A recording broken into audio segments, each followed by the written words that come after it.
I got okay boomered the other day. You guys aware of this? Let me fill you in.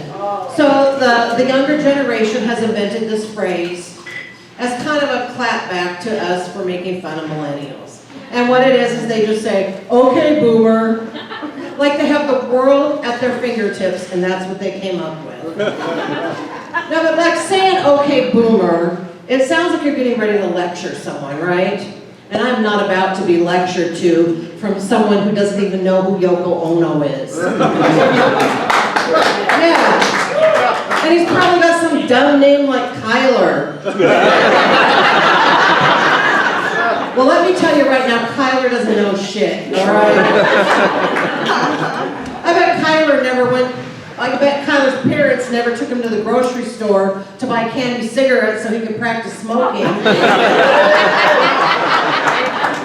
I bet Kyler never sat in the very back of a station wagon with no seatbelt so he could wave at truck drivers, policemen, and pedophiles.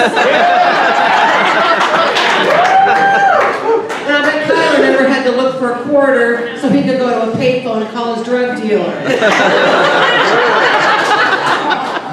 I just get a little cranky because I think the younger generation doesn't know their history. Like, you guys might know some World War II facts, but I'm talking about the important stuff, like pop culture history. You know, like who played Gopher on Love Boat, right? You never lived until you had a full-on, in-depth conversation about who Carly Simon was talking about in You're So Vain. He was born of 80, I'm sure. But anyway, the thing is that it just seems unfair because I'm willing to adapt. I enjoy rap music. I learned how to use Snapchat. You know, the least Kyler can do is Google the difference between Nipsey Russell and Nipsey Hussle. And the least he can do is pretend like he knows what I'm talking about when I mention the Regal Beagle. That's all. Regal Beagle. No, but the younger generation has done some great things. You know, the Me Too movement. It has empowered a lot of women to be able to speak up, and that's a wonderful thing, right? But the thing that people don't realize is that people like my age, now we have to rethink our whole lives. And it's a little bit confusing. You know, when I walk down memory lane now, and like I want to fantasize about past loves, now that I look back, they all seem a little bit rapey.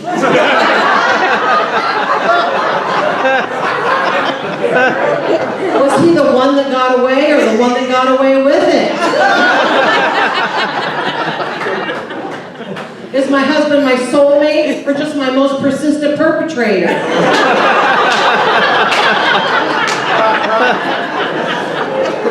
Am I madly in love or do I have Stockholm Syndrome? I don't even know anymore. I don't.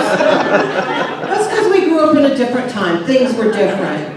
You know, you guys, you young people, you have the smiling, family-friendly Steve Harvey on Family Feud. You know who we have? We have Richard Dawson. And Richard Dawson was amazing, but he was a pervert. He was. He would tongue kiss your grandma and then tongue kiss your niece. Right in front of everybody. And we all just stood there and watched. We didn't say anything. We were eagerly awaiting our turn. And we listened to the song, Baby It's Cold Outside, we thought nothing of it. We thought that's how it was supposed to be. You told the guy no and he tried to talk you into it. And we learned that from our grandmas. You ever go to your grandma's house and tell her you're not hungry? No, she's having none of that. She's going to give it to you. She's going to give it to you anyway, and she's going to give it to you good.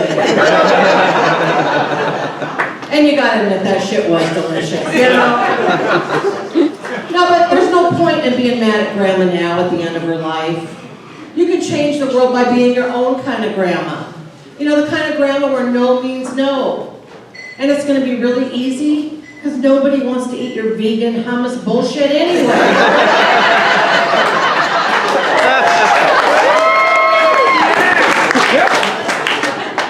No, but, yeah, well, see, I do feel bad about about the younger generation because I read a study that said that millennials and younger, they go on fewer vacations and they have less sex than all previous generations. So you guys can okay boomer me all you want, but just know you're getting out fucked by this old lady, right?